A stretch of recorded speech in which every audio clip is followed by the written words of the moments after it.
मतलब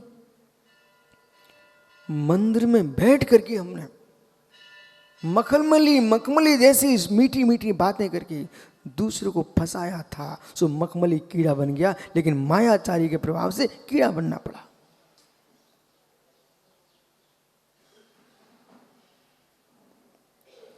और ये उद्योतन हो रहा है, ये क्या हुआ?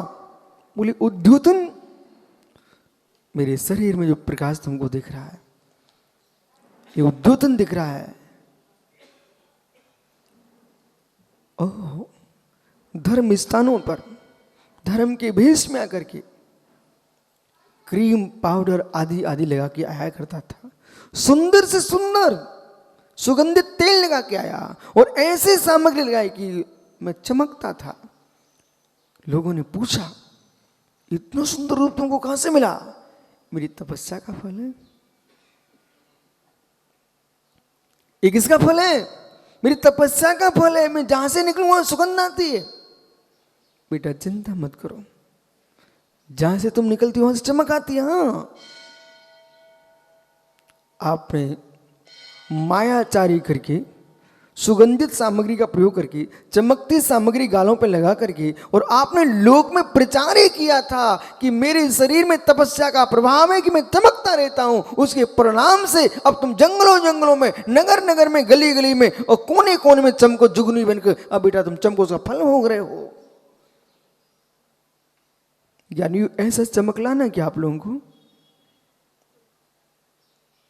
भैया संचालक, ऐसे चमक लाना है क्या? यदि ऐसे चमक नहीं लाना है तो भावों की विशुद्धि में क्षण मात्र भी क्लेश मत होने देना। परिणाम दशा, कार्य का समय बदल जाएगा, जो परिणाम किया था वो बंद नहीं बदलता। इसलिए 24 घंटे किसी भी स्थान पर रहना, कदाचित एक रोटी खाने को कम मिल जाए, एक रोटी की भूखी रह लेना, लेकिन मायाचारी से दूसरे की रोटी अपने पास मत बुलाना। यदि मैंने एक रोटी की भूख मुझे अवशेष थी, मिलती तो ले लेता, लेकिन सामने वाला दे नहीं रहा है। बहुत अच्छा तुम्हारे पास मौका था, कोई बात नहीं है, मैं चाहूं तो मंगा सकता, इतनी क्षमता है, लेकिन तब भी अब मैं मुख शुद्धि करके आज ऊनोदर व्रत का पालन करके आज मैं एक रोटी का त्याग करता हूं। कुछ नहीं बिगड़ा, मात्र भाव ही बदलने थे। मित्र, जहां रोटी के लिए मायाचारी करते तो पशु बन जाते, वहां हमने एकासन एक बार भोजन करना था और उसमें भी ऊनोदर का नियम ले लिया, आपकी तपस्या से निर्जा प्रारंभ होगा। कुछ नहीं बदलना, मात्र प्रणाम बदलना है, मात्र प्रणाम बदलना। शनि कुछ नहीं करना बेटा। पैडल तो तुम साइकिल के मार ही रहे थे, अब कुछ नहीं करना, वो तो चल रही है। अब पहुंचना कहां है? जरा सा हैंडल बदलना है और कुछ नहीं करना।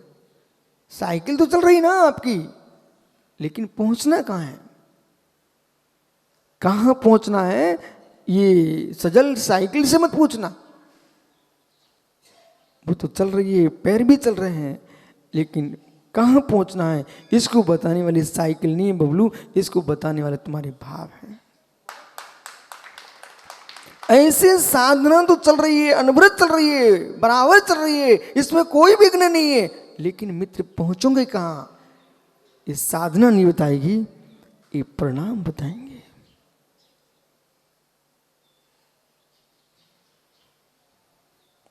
साधना करते करते भी जीव निगोद पहुंचे हैं। साधना करते करते भी जीव खरबूजे में कीड़े बने हैं। और मित्र, घर में रहते रहते भी जीव स्वर्ग गए। बोले स्वामी मतलब ये है, साधना में कमी नहीं थी, पर अंतर में मायाचारी में कमी नहीं थी, उसके प्रभाव से जीव निगोद चला गया।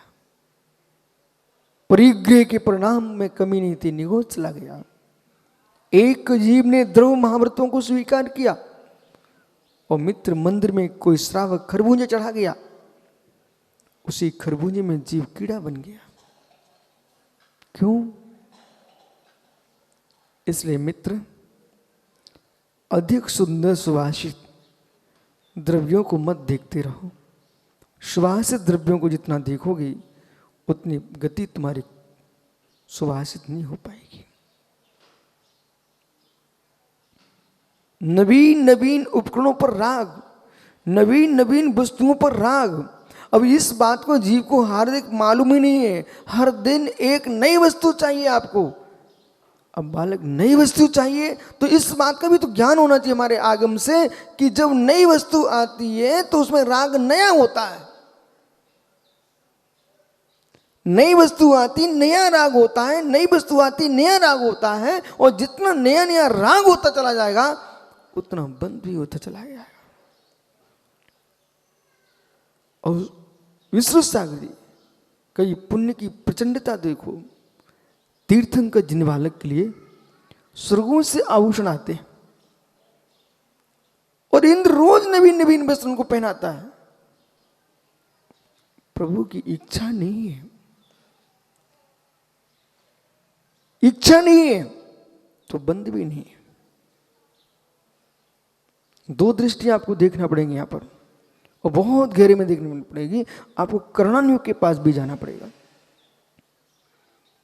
पुण्य का उदय भी जब तीव्र होता है तो मित्र आपको भोगना पड़ेगा, और पाप का उदय तीव्र है तो आपको भोगना पड़ेगा। लेकिन पुण्य पाप दोनों के उदय के काल में तीव्र मंद ज्ञातागार पर ध्यान रखना पड़ेगा। जो तीर्थंकर जिनेन्द्र देव को संसार के वैभव की विभूति प्राप्त थी, पंडित जी वो पुण्य कभी भागेगा नहीं आपका। पुण्य का क्षय तो तुम करोगे 14वें गुण स्थान में। जिस जीव को आगम कहता है, जिस जीव को सम्राट बनना था वो जीव आचार्य बन गया। पुण्य ने छोड़ा नहीं आपको। सिंहासन लगता था आपको यहां पर सिंहासन लग गया। जिस जीव को चक्रवर्ती जैसे महाविभूतियां मिलने वाली थी, जब वो जीव तीर्थंकर कैवल्य को प्राप्त होते हैं तो समूषण की विभूति, मेरे मित्र, इतनी विभूति तुम्हारे घर में हो ही नहीं सकती है। एक चक्रवर्ती के पास में मात्र 14 रत्न 9 नदियां होती हैं, पर तीर्थंकर भगवान के समूषण के गेट पर 14 रत्न 9 निधियां पड़ी रहती है। लक्ष्मी ने कहा, प्रभु हम आपको छोड़ेंगे नहीं। लक्ष्मी ने कहा, प्रभु हम आपको छोड़ेंगे नहीं। पुण्य ने कहा, हम आपको छोड़ेंगे नहीं। प्रभु ने कहा, हम आपसे जुड़ेंगे भी नहीं। प्रभु ने कहा, हम आपसे जुड़ेंगे भी नहीं।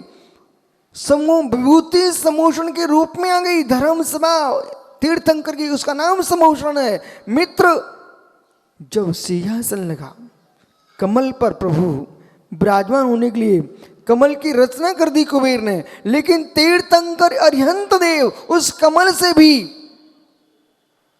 पंडित कितनी दूर 4 अंगुल ऊपर अधर में रहे। सुधीर भैया, परमात्मा ने उनके कमल का स्पर्श भी नहीं किया। तब लक्ष्मी सिर टेके रो पड़ी, प्रभु आप ही विजयी हो, हम हार गए। बोले मैंने सोचा था कि आप मेरे कमलासन पर विराजमान हो जाओगे, लेकिन प्रभु अरिहंत देव कमल से भी 4 अंगुल अधर में रहते हैं,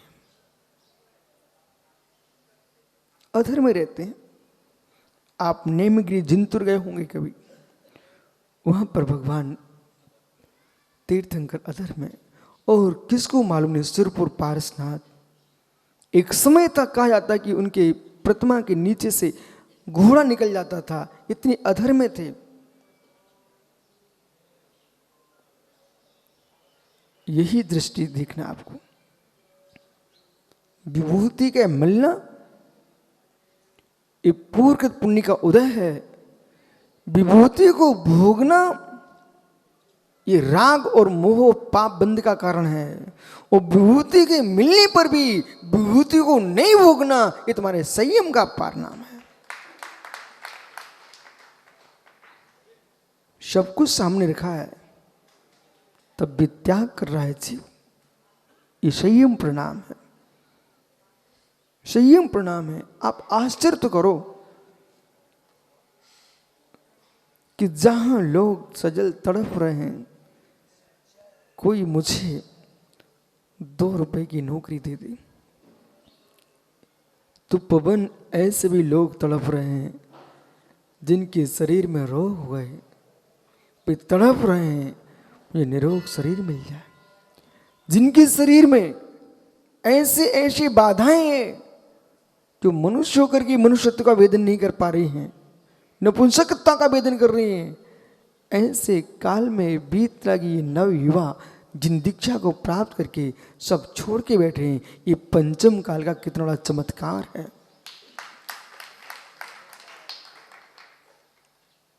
इसे भी स्वीकार करो, इधर भी झांको, अपनी तरफ भी देखो राजीव, इनकी तरफ भी देखो। बोले अवश्य कोई शक्ति है, अवश्य कोई दैविक शक्ति नहीं, कोई ईश्वरीय शक्ति नहीं, आत्मा के स्वयं की चारित्र की शक्ति है, वैराग्य की शक्ति है कि एक और व्यक्ति कोड़ी कोड़ी को तड़पता है और एक और लोग कोड़ियों को कोड़ियों की भांति छोड़ के चल देते हैं। इसलिए उन्हीं ग्रंथों में ऐसा भी लिख दिया है कि मित्र, कोई तुम्हारे आसन पर बैठ जाए तो उसके नीचे की चमड़ी निकाल के फेंकवा देना। ये कैसी दया, कैसी क्रूरता। एक और ब्याज का नहीं खाना और सीधे मनुष्यों को खा जाना, ये कैसा धर्म है।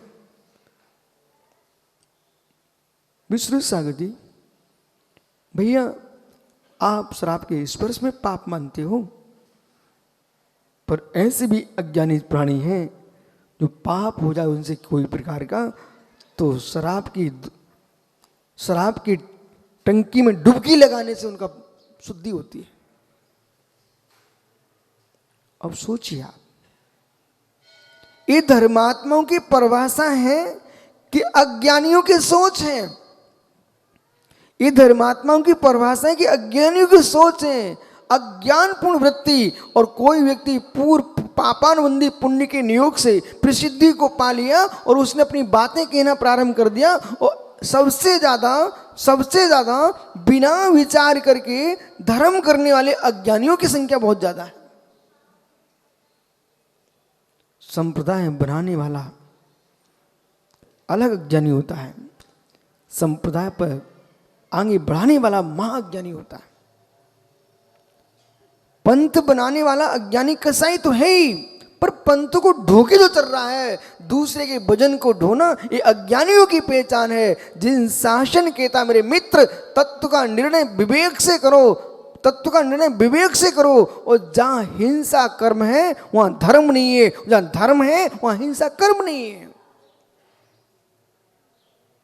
विनय मिथ्यात् और विनय मोक्ष का द्वार। अपना विषय तो नहीं भूले आप लोग, आज का विषय क्या चल रहा है? विनय मिथ्यात् और विनय मोक्ष का द्वार। विनय मोक्ष का द्वार है, विनय मिथ्यात् है। ये मस्तिष्क तुम्हारा उत्तम अंग है, उत्तम अंग है। इस रड़ा श्रीफल नहीं है, चाहे जा जाके फोड़ दो। मेरी विनय को झेलने की योग्यता जिसमें होगी उसकी मैं विनय करूंगा, और जिसमें मेरी विनय को स्वीकार करने की क्षमता ही नहीं है उसकी विनय नहीं कर पाएंगे। नहीं तो आपको जो मिला, अरे गुरुजी ने कहा था विनय मोक्ष का द्वार। सुबह सुबह से कोई मछली छील रहा था, बोले गुरुजी ने कहा था विनय मोक्ष का द्वार। ओ मित्र, ये मोक्ष का द्वार नहीं है, ये मिथ्यात् है, अज्ञानता है। श्रागता जहां है, वीतरागता का अभाव है, सत्यावृत्ति का अभाव है, मूर्तियां यहां पर छाई हुई है, अज्ञानता परिपूर्ण पलप रही है, ऐसे स्थान पर सिर झुकाना ये विनय मिथ्यात् है। जहां वीतरागता है, जहां भूतार्थता है, समीचीन वृत्ति है। और मेरे मित्र, पंच परमेष्टि का स्वरूप जैसा आपने आगम में कहा है वैसी परीक्षा करके दिख रहा है। उनकी विनय मोक्ष का द्वार है। लेकिन राजीव भैया सिर दर्द करने लग गया और झांझरी पंडित जी ने कह दिया अमुक जगह चले जाओ, चबूतरे पर ठीक हो जाओगे। तो सिर दर्द ठीक होने के लिए तो जा सकते ना।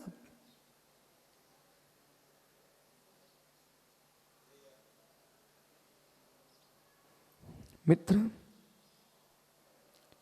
ये सिर दर्द इतना बड़ा दर्द नहीं है जितना संसार के भटकने का दर्द बड़ा दर्द है। असाता कर्म को असाता के रूप में देखना सीखो। वो असाता को बदलने का मार्ग जो है पंच परमेष्टि की आराधना है। लेकिन एक दिन की सिरदर्द के पीछे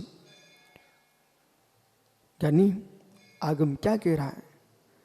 1,00,000 वेश्याओं के साथ वेश्यावृत्ति करने वाला जीव जो पाप का बंध करता है, एक बार की मिथ्यात्व की नमस्कार करने में उतना पाप का बंध करता है।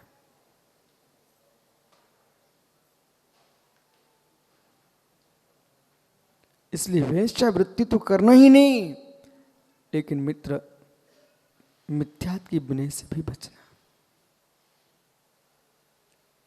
नहीं तो दिनेश भाई मूसल देव, उखली देव, चूली देव, बोहरी देव, घिनौची देव, पथरियाऊ देव, चितरियाऊ देव, कितनी प्रकार के जगत में देव हैं। तराजू देव है मित्र।